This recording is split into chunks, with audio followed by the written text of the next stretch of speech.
Listo, va.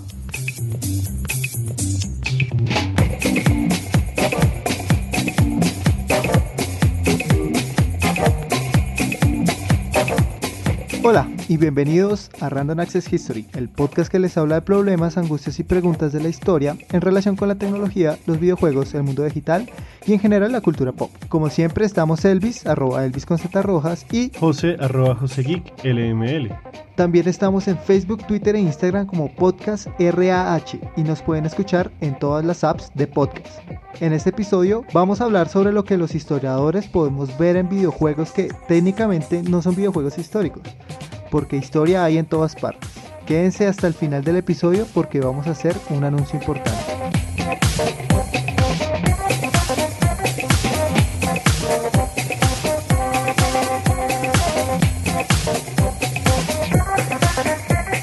Bueno, entonces, ¿de qué vamos a hablar hoy entonces? Bueno, vamos a hablar, ya como hablamos de videojuegos históricos, del top de los medievales y la guerra en los videojuegos, nos toca preguntarnos por qué pasa con esos videojuegos que no son históricos.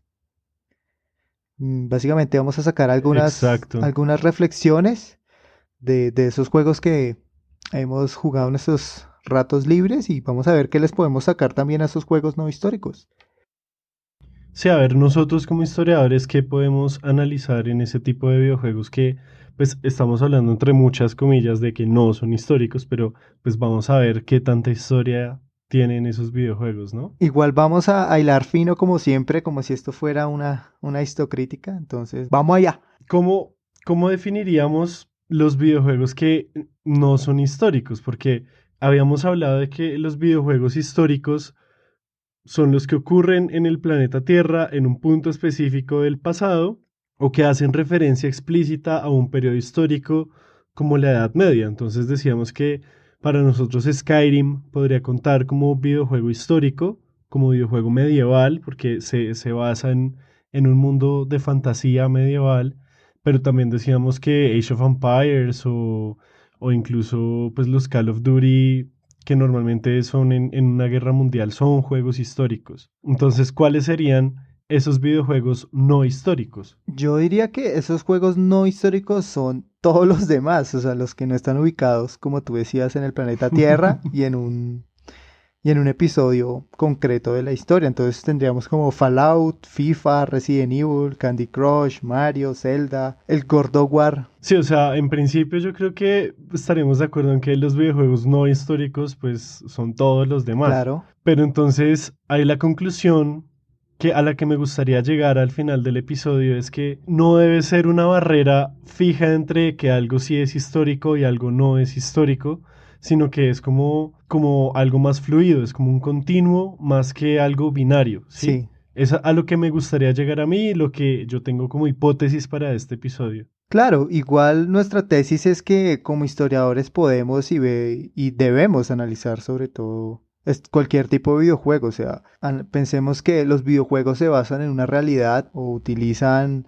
fragmentos de la realidad o físicas de la realidad, algún aspecto de este mundo en el que vivimos y como historiadores pues podemos analizarlo y verlo reflejado. Claro, entonces pues como la pregunta que nos vamos a hacer principalmente es, pues, ¿qué nosotros vemos en los videojuegos? Y vamos a ver que hay muchas formas en las que podemos abordar el análisis o el estudio de diferentes videojuegos que como pueden ser históricos, como pueden no ser históricos. Y hay muchas formas en las que lo podemos hacer y yo creo que también una parte del mensaje es que pues los que están estudiando y los que ya son profesionales y los profes que nos estén escuchando, pues se preocupen por incluir videojuegos tanto históricos como no históricos en sus preocupaciones académicas, en sus preocupaciones profesionales, ¿no?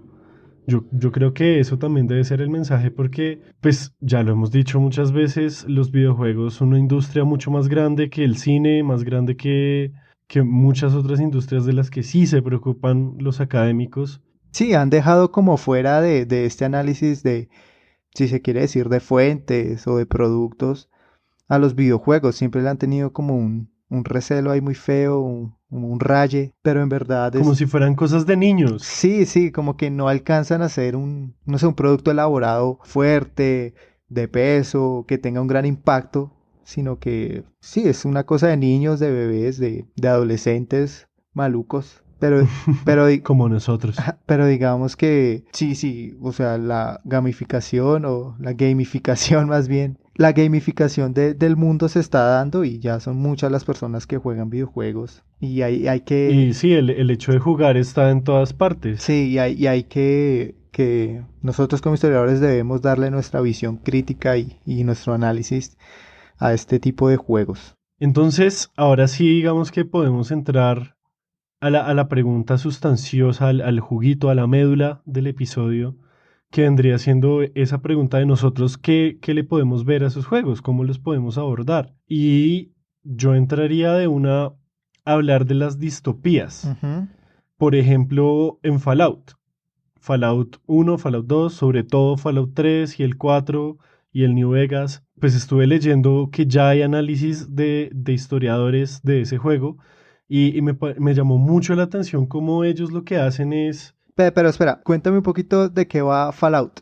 Ah, bueno, para los que no hayan jugado Fallout, es un juego en el que es una distopía postnuclear, como hubo una guerra nuclear que acabó con el mundo prácticamente y solamente unos pocos seres humanos sobrevivieron escondidos en unas bóvedas, como bóvedas antinucleares, como búnkeres, Como cuando Homero, de esos que, ajá, como los Simpson, que se sabe que en Estados Unidos en un momento tuvieron mucho miedo de que eso pasara y muchas casas tienen sótanos, es precisamente por eso. Pero entonces esto ocurre pues ocurren en diferentes años, pero más que nada como más allá del 2100, más allá del 2200. Y lo interesante es que en los videojuegos la historia humana va de la mano de la historia del mundo del videojuego hasta los años 40 del siglo XX. Hasta los 1940, todo lo que ha pasado en el mundo real también ha pasado en el mundo de Fallout. Pero es en esta década de los 40 y sobre todo en los 50 que empieza a haber una divergencia y los que se dedican a hacer wikis y cosas del lore de Fallout, pues los llaman así, como la divergencia con la historia real. Y resulta que los Estados Unidos del mundo de Fallout se quedan en los años 50.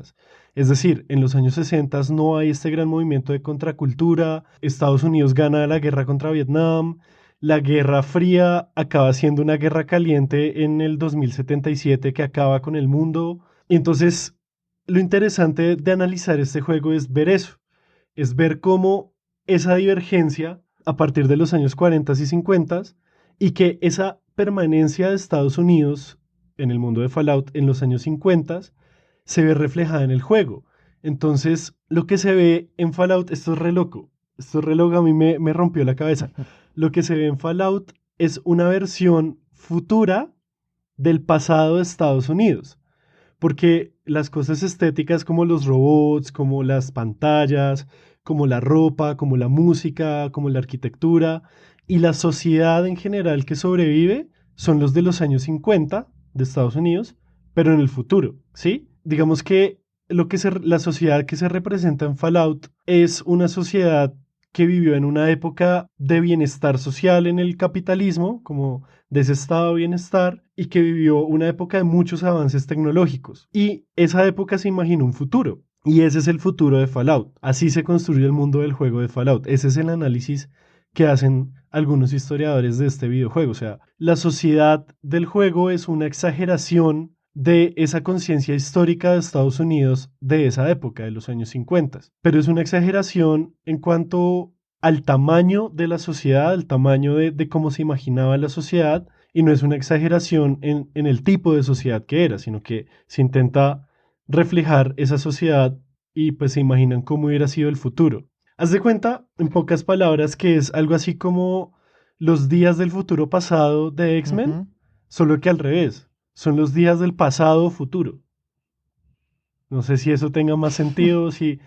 Por eso fue que a mí me explotó la cabeza. Yo no he jugado Fallout, Pues sí he visto los gameplays y el hype que hay por el pero nunca me he acercado a él, no he tenido la oportunidad. Pero como lo pintas, se ve muy chévere porque es ese Estados Unidos del que ahorita quieren volver, ¿no? Make America Great Again. Ajá, y como esa supremacía que tenían en los 40 y 50 después, ese ascenso económico, Ujú. eso habla muy áspero de esa conciencia colectiva de los americanos. Es básicamente eso lo que se puede ver, por ejemplo, en este juego. En una parte de la historia con H mayúscula que ocurre en ese mundo, pues es igual a la nuestra y luego hay una divergencia que nos hace ver una sociedad, pues digamos, caricaturizada, sí, como exagerada, pero que de todas formas nos dice mucho de cómo los gringos de los años 50, que están bajo unas condiciones sociales, económicas, políticas, culturales muy específicas, se imaginaban el futuro. Y pues digamos que también hay más explícitamente históricas en el juego, digamos, hay unas misiones y unos lugares que son abiertamente históricos porque hay unos que tienen que ver con la esclavitud, hay una ubicación en Fallout 3 que ocurre en Washington, entonces tú puedes ir a los archivos nacionales y hay un robot que personifica a uno de los padres fundadores, entonces también se puede ver como imaginarios de la historia dentro del mismo juego. Entonces, eso es en Fallout. El ejemplo que yo quería traer era ese. Bueno, dentro de este mundo también de distopías encontramos a Resident Evil. Resident Evil. Y digamos que en mi análisis, que también ya historiadores, digamos que le metieron mano ya a este juego, encontramos que en los primeros juegos se presentaba una narrativa muy anticapitalista. Es decir, muestran a esta empresa Umbrella Corporator como el gran monopolio de la ciencia, como la que va avanzada en tecnología y que busca sus propios bienes sin importar los demás, que no sigue reglas gubernamentales. Esto me hace acordar de empresas Wayne, ¿no? También es de las empresas Díaz, que son como las Sí. avanzadas en tecnología y son solo para los juguetes de Batman. Bueno, en fin. Estos primeros juegos tienen esta narrativa anticapitalista. Se ve reflejada también por esta inspiración japonesa del terror. A lo largo del videojuego también se presenta una dicotomía muy interesante entre los intereses de la empresa y los intereses públicos. Y es muy chévere porque yo recuerdo el 2 sobre todo y Umbrella y el representante de Umbrella tenían unos objetivos todos megalómanos Sí.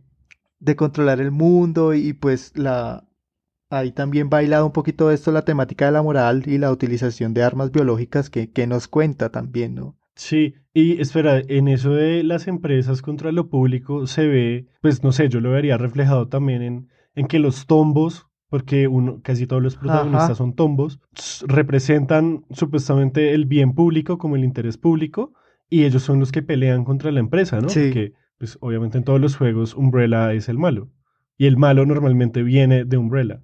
Sí. Ese análisis es muy interesante y sobre todo hay algunas conversaciones en los videojuegos sobre la moral, lo que les decía, la utilización de armas biológicas, cómo las podemos ver. Pero lo que más me parece interesante a mí es que la saga nos permite hacer paralelismos con las situaciones de infección que manejamos hoy en día. No pensemos aún en el COVID, aunque digamos si lo ponemos como ejemplo a una persona infectada hay que huirle, hay que apartarla Como un como zombie, un zombie, así no tenga esa deformidad o esas facciones, pues es una persona infectada que genera un daño y es un riesgo para la sociedad, como un zombie. pero sobre todo paralelismos con el virus del ébola y que también proviene de África. Y la pregunta por qué vamos a hacer con estas personas infectadas, cómo vamos a manejar esta situación. Obviamente en el videojuego es ir a meterles un bombazo y acabar con todo, pero pues digamos que cuando llegan a la ciudad el trato es diferente, ya no pueden ir a bombardear como si fuera África nomás, sino pues que ya las reglas de juego cambian totalmente y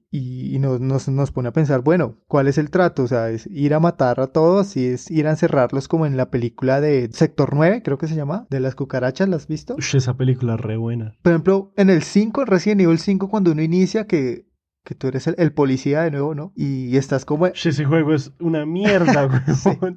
Lo primero que usted hace es entrar a matar sí, negros literal. en África. Ajá. No, ese juego es tenaz. Re loco. Entonces eso nos habla también pues cómo se manejan las infecciones, cómo manejaríamos las infecciones y que siempre son amenazas. Este análisis es muy, Ajá. muy Y chévere sobre todo del juego. se alimenta también de esa narrativa de Guerra Fría, ¿no? Como del miedo a las superarmas, o en este caso a las armas biológicas, tiene que ver también mucho con eso, ¿no? Claro, total. Y es quien tiene el control sobre las armas también. O sea, en el videojuego es Umbrella, pero pues eso es una mezcla ahí toda rara de personajes que son dueños y no. Pero el valor también de lo científico, que eso pasa mucho en este tipo de series que son así como posapocalípticas o que siempre tienen una enfermedad. Siempre me he preguntado es cuál es el papel del científico ahí. O sea, el avance de la ciencia a toda costa, el fin justifica los medios. En el principio, pues además de los monstruos y pues sí tenían como preguntas alrededor de eso, ¿no? Sí, sí, en los diálogos se presentan esas algunas reflexiones, pues muy mínimas, obviamente no van a abordar al jugador así con reflexiones moralistas, como si lo hace BioShock. Creo que BioShock sí hay diálogos así re heavies. Sí, BioShock es denso en ese sentido. Y entra también en esa estética parecida a la de Fallout, como una sociedad capitalista con cierto bienestar, como con cierto desarrollo, que lo llevan a un extremo y por eso es por lo que después se cae la sociedad, como un Ujú. rise and fall de la sociedad en BioShock.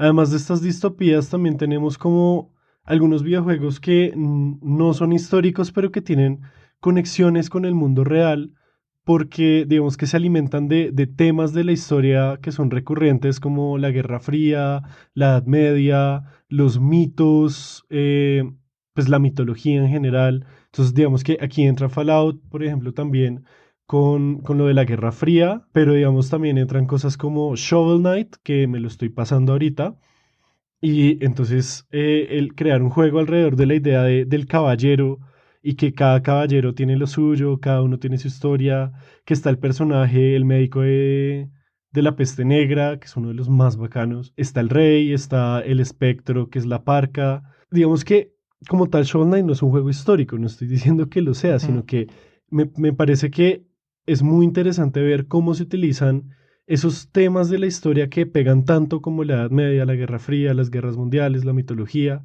cómo lo hacen para meter en un juego y cómo eso vende. Sí, Eso es lo que a mí me llama la atención. sí, sí, re loco, ¿no? Como temáticas que son muy duras para trabajar en la historia a veces, debido a las fuentes, o sea, reconstruir ese pasado es muy complejo debido al tiempo, pero pues a veces pareciera que los videojuegos lo hacen de una forma tan natural, Y divertida. ajá, que lo agarran a uno. Siguiendo con esta temática, me puse así también a analizar y está God of War y es básicamente es una tragedia griega llevada a unos controles porque la narrativa mantiene ese género helénico.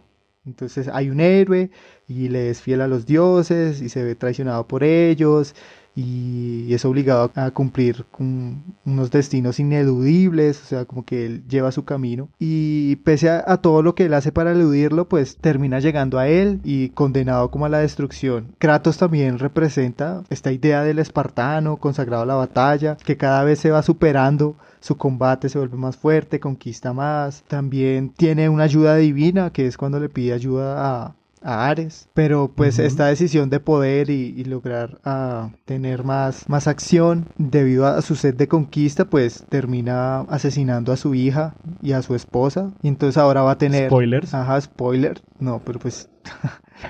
No, yo sé, el juego es re viejo. Sí. Yo no lo he jugado, pero yo sé exactamente todo lo que ¿Nunca pasa. lo has jugado? No, nunca lo pude jugar porque nunca tuve Play 2, ni Play 3, ¿Ni, ni P Play ni 4. PSP? Ni PSP, no, yo fui un niño Nintendo. Tuve Play 1 y luego me volví niño Nintendo toda la vida hasta el Xbox 360 y ahorita sigo siendo niño Nintendo. Vale. Bueno, eso y entonces cuando él asesina o pasa esto del asesinato de su hija, pues Kratos queda destrozado y se le prega una maldición que es tener las cenizas de su mujer y su hija impregnadas en la piel y luego ya lleva el peso de ser el fantasma de Esparta y luego se vuelve un antihéroe. Pero bueno, en fin, digamos que la temática y lo que uno puede aprender y objetos que utiliza God of War de la tragedia griega son muchísimos, muchísimos. Digamos que esto que les conté así de manera rápida y elocuaz responde a muchos o cumple más bien con los requisitos de una tragedia griega. Y se me hace que la figura de Kratos como héroe y como la estabas contando al principio se parece mucho también a la de Arcantos en Age of Mythology, ¿no? Porque son héroes que como tal no hacen parte de la mitología, sino que son creaciones intelectuales de los Ujú. desarrolladores del juego y los integran a la mitología y eso a mí me parece muy interesante porque además de, pues, de enseñarnos de mitología, lo hacen ser divertido. Total. Algo así como lo que están haciendo los de Destripando la Historia con todos los dioses de varias mitologías, solamente que pues, en forma de videojuego. Total, y digamos que contar esta historia de Kratos así de manera trágica también le da unas razones para revelarse o para contarnos su historia o su eterna venganza. Y pues también tenemos el tema de lo contrafactual, ¿no? Como por ejemplo en Call of Duty Black Ops, pero sin extendernos mucho sobre este tema de lo contractual, de lo Ujú. contrafactual, porque yo creo que eso merece un episodio completo de Random Access History. Pues es muy bacano como cuando Call of Duty tenía campañas chéveres, cuando tenía campañas, Sí, pues lograban hacer ese tipo de ejercicios contrafactuales muy bacanos. Por ejemplo, en la Guerra Fría, otra vez. sobre todo, o sea, hay una obsesión con la Guerra Fría. Esos de Black Ops son una locura, lo que tú dices, o sea, si bien hacen análisis que casan, o sea, que uno como historiador ve y dice, sí, puede ser posible que hayan, hay otras también que se pifian muy feo, parce, la posibilidad de que pase eso es nula. Como matar a Castro. Uy, el doble de Castro, marica. Uy, Dios, pero bueno. Otra forma en la que yo veo que podemos como acercarnos a los videojuegos es haciendo, digamos, el análisis del lore, como de toda esa leyenda que hay dentro del mismo juego, de la construcción del mundo del videojuego. Es que no hay una traducción buena de lore, de lore. Entonces es como preguntarnos el cómo se construye el mundo del juego y si usan elementos de lo que nosotros llamaríamos la historia real. Entonces aquí pues se nos ocurrió como pensar en The Witcher, que si bien son libros, los videojuegos también toman elementos como de reinos, de disputas por el reino, por la corona, luchas por el poder. En Hollow Knight, por ejemplo, yo me pude dar cuenta que pues que se construía un mundo antiguo, pasado, pero pues basado en la idea de un reino, de un rey y de varios reinos. Entonces, eso me gustó mucho por ese lado. Sí, toman organizaciones políticas sobre todo y sociales para empezar a armar su mundo. Entonces, digamos que de ese modo utilizan elementos de la realidad, como lo que tú decías, lo de los reinos, pero también me gusta en que toman y mezclan muy bien ese tema de lo fantástico y lo épico con aspectos de la realidad. Entonces está el héroe o los caballeros y que tienen grandes batallas y que van a conquistar, que hacen búsquedas y que si bien no era así en la historia como tal, pero pues sí habían estos grandes viajes, travesías en búsqueda de nuevos tesoros o de saqueos, bueno, en fin. Sobre todo en The Witcher, lo he visto harto. Sí. Y pues Dark Souls pues que no nos vamos a meter con el lore de Dark Souls porque pues no, simplemente no es nuestro lugar.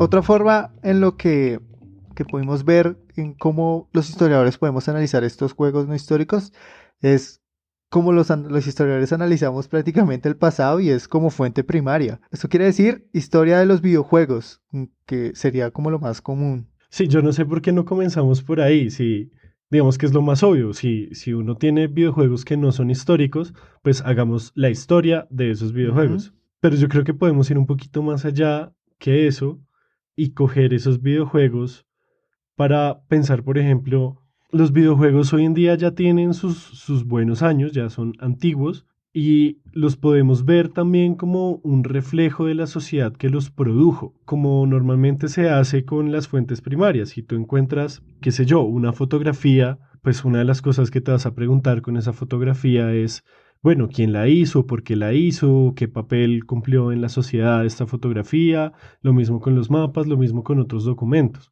¿Por qué no hacer lo mismo con los videojuegos? Total, y es que los videojuegos son productos de una época establecida en un momento determinado y hacen parte de la producción cultural, quierase o no, aceptada por algunos historiadores que dicen que no son fuentes, bueno, en fin, pues digamos que sí representan un momento histórico como tal. Ujú. Por ejemplo, FIFA, más allá de la digitalización, la simulación del fútbol en los 90 y los 2000, puede servir no solo como análisis de los cambios en las dinámicas del fútbol, en la técnica, en la evolución del juego, o sea, pasar de cubrir a hombre a jugar con los espacios, a que los jugadores tengan una inteligencia artificial. Dentro del juego también podemos ver que no solo los jugadores cambian, sino hay cambios en las dinámicas también, sino los escenarios cambian, la publicidad cambia, los narradores cambian. Y recuerdo mucho esto porque en el Play 1, cuando yo jugaba FIFA, pues estaban en inglés y yo tenía un CD pirata de fútbol colombiano, Gomito 58.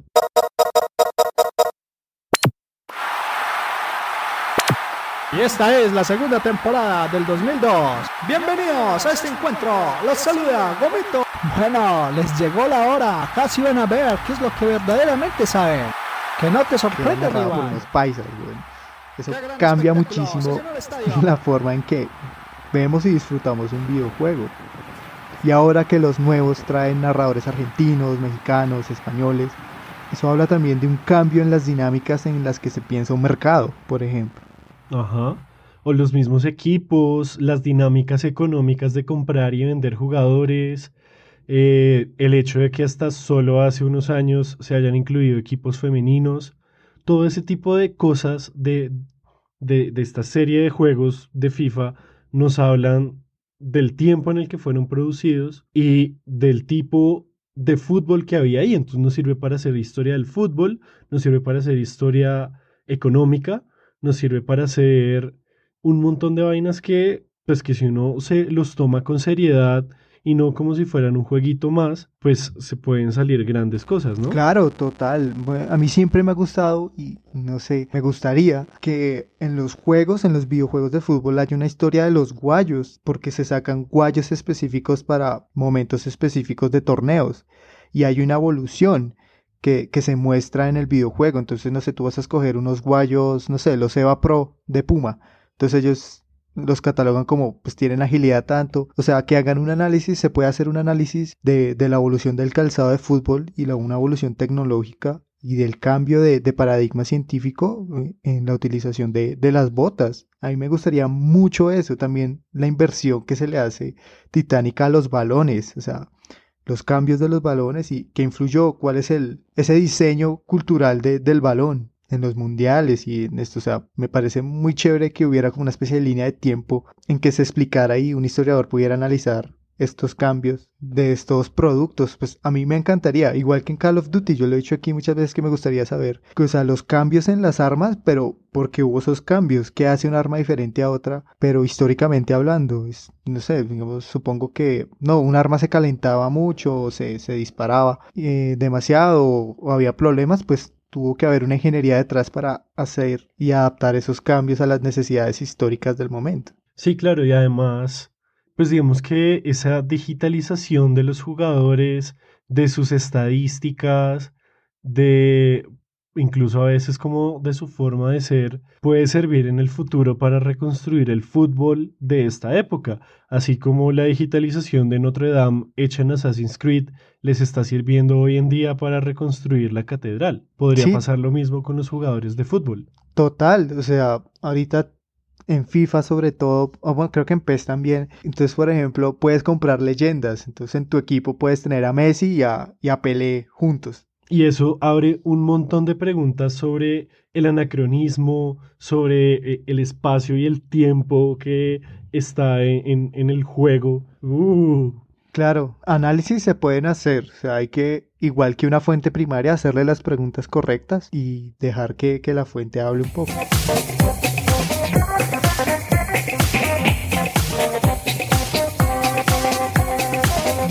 Otra de las formas que yo veo en las que podemos usar los videojuegos como fuentes primarias es, por ejemplo, para trazar una historia cultural de los juegos de rol, de los RPGs, comenzando desde Dungeons and Dragons y su predecesor Chainmail, hasta Skyrim, hasta Cyberpunk 2077, los de Zelda y Dragon Quest 11, digamos que nos ayuda a entender imaginarios que hay en Occidente y Oriente, y así también se puede ver, digamos, la circulación de contenidos culturales, en este caso, en un mundo cada vez más globalizado. ¿Por qué diferenciamos los juegos de rol japoneses, los JRPGs, de los juegos de rol occidentales o, entre comillas, normales?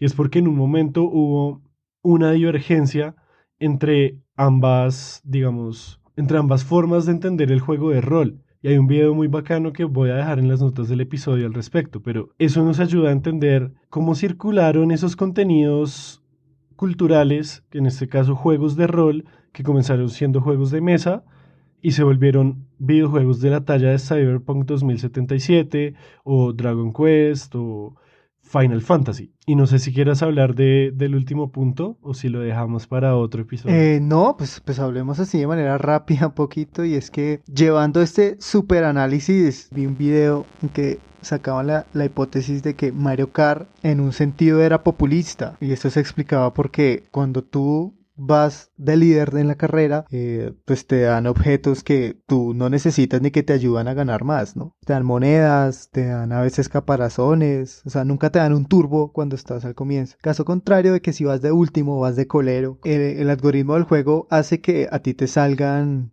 pues objetos que te puedan ayudar a recuperar puestos, como las estrellas o ese honguito infinito. El doradito, sí. Entonces, este tipo de herramientas, pues decía el video que vi, que Mario, pues en un sentido tenía una visión populista, pues porque ayudaba a las personas menos necesitadas, invisibilizando un poco a las primeras o los que más privilegios tienen. Entonces, es chistoso Claro. que en un juego tan básico, uno diría como Mario Kart, que de histórico no sé que tenga nada, se puedan sacar hipótesis tan fuertes como el populismo, o se pueda utilizar para enseñar de manera muy superficial qué es el populismo. Claro, se le puede explicar a un peladito, vea, un populista lo que hace es redistribuir los ítems de Mario Kart, y si usted va bien, pues le dan menos ítems, o pues le dan ítems menos útiles, pero si usted va más atrás, pues le vamos a ayudar a que llegue adelante. Sí, básicamente es Mario Kart un populista, sería la pregunta más bien. ¿Lo ven ustedes como un populista? Comenten aquí abajo. Bueno, y ya para ir cerrando, ¿podemos los historiadores analizar juegos que no son, entre comillas, históricos? ¿Tú qué dices? ¿Sí, no o depende?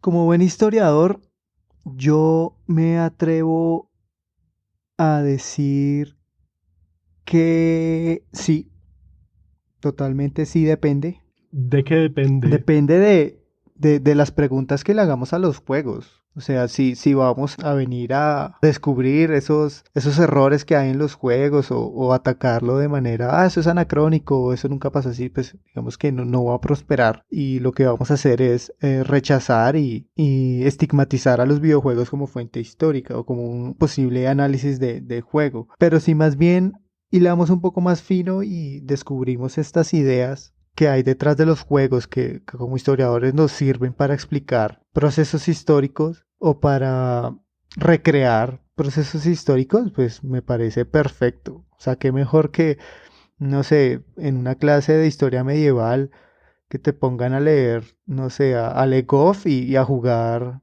Kingdom Comes, o que Sí. te pongan a leer O Skyrim, ajá, o Skyrim o los Sims medieval. claro. Entonces me parecería muy chévere que como historiadores empecemos también a analizar este tipo de videojuegos y sacarle el potencial más allá de jugar por jugar. Siempre es ganar. ¿Tú qué crees? Yo opino que el hecho de que un videojuego no sea histórico no quiere decir que sea ahistórico. Yo creo que todo tiene algo de historia, y si no sirve de fuente primaria para trazar una historia de los videojuegos, pues al menos nos puede servir para ver qué nos dice ese juego de la sociedad, porque vivimos en una sociedad, o qué tipo de conexión con la historia humana, con la historia del mundo real, tiene el videojuego. Entonces, creo que esa sería mi conclusión, que el hecho de que no sea histórico no quiere decir que sea completamente ahistórico. Claro, todo producto realizado en cierta época es un producto, es un resultado histórico y tiene unas intenciones detrás que como historiadores podemos analizar. ただいまより重大なる放送があります。全国の聴取者の皆様、ご起立願います。天皇陛下におかせられましては、 Entonces yo creo que ya podemos pasar a la sección más aclamada por los niños y niñas de este podcast. ¿Los niños que rata es- cuentan? Los niños rata cuentan porque seguramente nos escuchan muchos niños ratas. Deja de morder la pared. Los datos random. Señor El Visual, ¿qué dato random tienes? Bueno, José, el día de hoy yo les vengo a hablar sobre el Tratado Thomson-Urrutia, uno de estos grandes tratados que nos gusta, que se hacen aquí en Colombia y de manera internacional.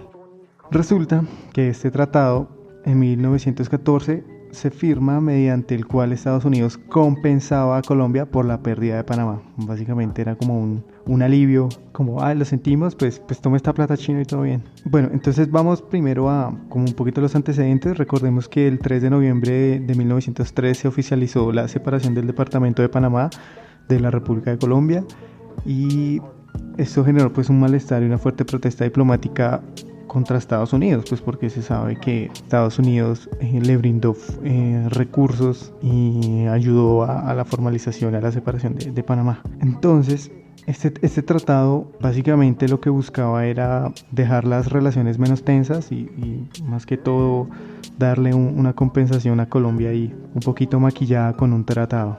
Entonces este tratado, ambos países lo acordaron y acordaron los siguientes puntos, ¿no? Entonces el primero es el derecho de Colombia a transportar tropas, buques y material de guerra sin pagar peaje por el canal de Panamá. El segundo, el pago a Colombia la suma de $25 millones en indemnización por la separación de Panamá. O sea, un platal que ese dinero lo podremos hablar en otro dato random.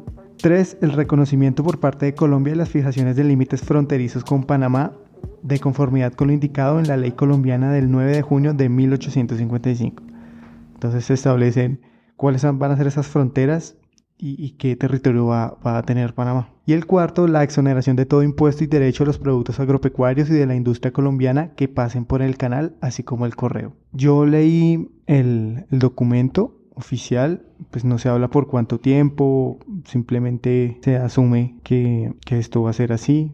No sé si aún está vigente esto, la verdad no investigué, digamos que me enfoqué más fue en la fuente, como en primero contarles un poquito de este tratado, de qué pasó con Panamá, a ver si simplemente nos la robaron, así como la zona del mar, sino que sí, aquí sí hubo como una especie de pelea y hubo una parte de indemnización.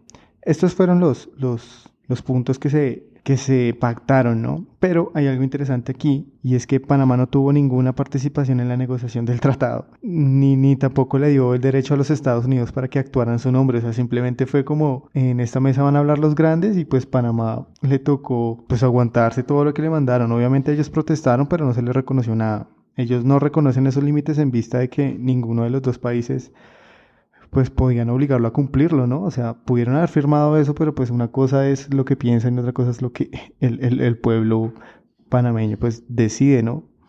Estos límites fueron determinados por otro tratado que podemos también abordar en otro dato random, y es el Tratado Victoria Vélez. Este tratado fue el 20 de agosto de 1924 y lo chistoso es que son los mismos límites que se fijaron en la ley de 1855, es decir, en este tratado de Thomson-Urrutia. Cuando se propuso más bien el tratado y las exigencias del pueblo colombiano, Theodore Roosevelt, el presidente, dijo que no, que era esa vaina. Decía que nosotros no tenemos por qué darle rienda suelta o tener que responder por la pérdida de Panamá. Eso es problema de Colombia, no de nosotros, y decía que eso era un chantaje. Pero pues debido a la importancia de Panamá y a la construcción y ese punto tan específico y fundamental, pues decidieron darle la compensación, y además ya estaba la Primera Guerra Mundial. Entonces el menor problema que tenía Estados Unidos ahorita era un pequeño problemita ahí con Colombia. Entonces este tratado puede ser una especie de De chantaje, sí,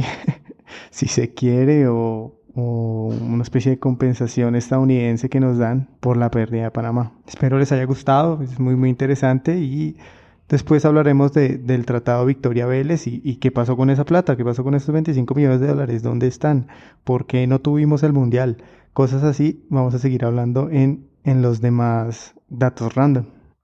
Bueno, José, ¿y tú qué trajiste para este dato random en cuarentenado? Yo les traje la trágica historia de una vaina que se llamó la Comisión Científica Permanente. Grábenselo bien, Comisión Científica A ver, Permanente. ¿nos vas a contar la impermanencia de una comisión permanente? No hagas spoilers, por favor. Entonces, imagínense que después de la comisión coreográfica de Agustín Codazzi, que fue a mediados del siglo XIX, resulta que todavía se necesitaba estudiar como en general la naturaleza del país. Todavía los naturalistas de este país necesitaban estudiar, se necesitaba más información pues, para poder gobernar, porque el conocimiento es poder, entonces, bueno.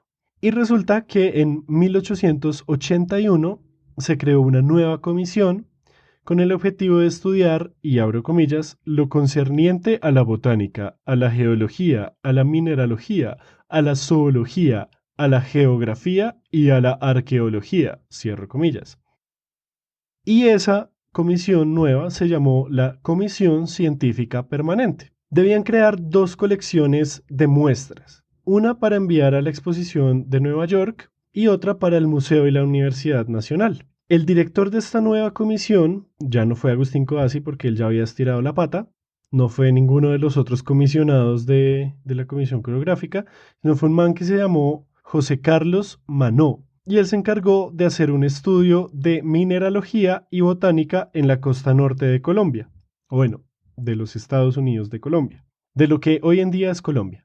El secretario de esta comisión fue el mismísimo señor del billete antiguo de 50 lucas, Jorge Isaacs. El del bigote, el del prominente, El bigotón. el bigotón, sí. El bigotón de la María, el bigotón de las 50 lucas.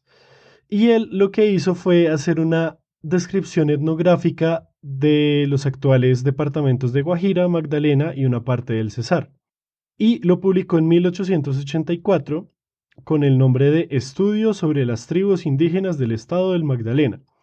Y ahí él lo que hace básicamente es contarnos sobre la mitología de estos indígenas, hace un pequeño estudio lingüístico y pues por supuesto hace toda la tarea etnográfica y arqueológica que le habían encargado. Ahí ya empieza a haber controversias porque el señor Miguel Antonio Caro, que sería después presidente regeneracionista, redactor de la Constitución del 86, criticó muchísimo ese texto de Isaacs porque Isaacs hacía referencias al origen del hombre de Darwin. Y como Caro era lo más godo de lo godo de lo godo, pues obviamente hubo problemas y lo criticó fuertemente. Y la obra del director de la comisión también fue, digamos, criticada o reseñada negativamente por la Sociedad de Medicina y Ciencias Naturales. Entonces, esta comisión científica permanente, lo voy a volver a decir para que quede bien claro, say that again but slowly, comisión científica permanente, duró 2 años solamente. Se acabó en 1883, solamente 2 años después de haber comenzado y pues como pueden ver, digamos que las 2 obras principales que produjeron fueron criticadas y no tuvieron gran divulgación, gran aceptación, nada. ¿Por qué contar esto? Pues porque es una parte de la historia de la ciencia en Colombia, es una parte importante porque nos habla de la difusión del darwinismo en el mundo, pero más que la difusión es cómo fueron recibidas las ideas de Darwin, cómo fueron apropiadas en diferentes espacios, no como una relación de Darwin para el mundo, sino una relación bidireccional de cómo se iba interpretando en otras latitudes. Por supuesto, pues también es importante señalar que una comisión científica permanente que solo duró 2 años, solo nos puede hablar un poco de la precariedad que había en la ciencia en Colombia antes y pues por supuesto ahora también. Y pues que igual pues es un dato random porque es una historia muy poco conocida y trabajada porque no duró mucho y no dejó mucha documentación. Entonces pues me pareció importante darla a conocer y ver si de pronto alguien sabe más sobre esta comisión científica permanente que solo duró 2 años. Re loco que esto habla también de esas políticas que intentan instaurar para siempre y terminan siendo políticas de 4 años, de un periodo y ya. Y pues con eso, si ustedes llegaron hasta el final de este episodio, seguramente les gusta mucho este podcast, así que queremos contarles algo como les prometimos al principio. Y resulta que el próximo mes cumplimos 2 años de haber sacado por primera vez este podcast y queremos hacer un episodio especial respondiendo todas sus preguntas y contándoles el origen de este podcast. Así que estén pendientes de nuestras redes sociales para hacernos todas las preguntas que quieran y las responderemos en el próximo episodio. Muchas gracias por escuchar Random Access History. Recuerden que estamos en Spotify, iTunes, Google Podcast, YouTube y todas las aplicaciones de podcast. Si nos quieren apoyar más, pueden recomendar este podcast. El voz a voz es de lo que más nos va a ayudar a crecer. También pueden seguirnos en Facebook, Twitter e Instagram como @podcastrah de Random Access History para ver memes y otras cosas aleatorias de la historia que nos gusta contar aquí.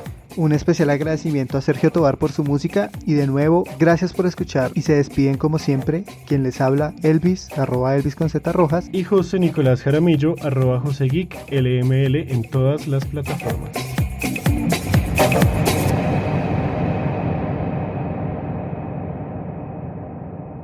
Goodbye.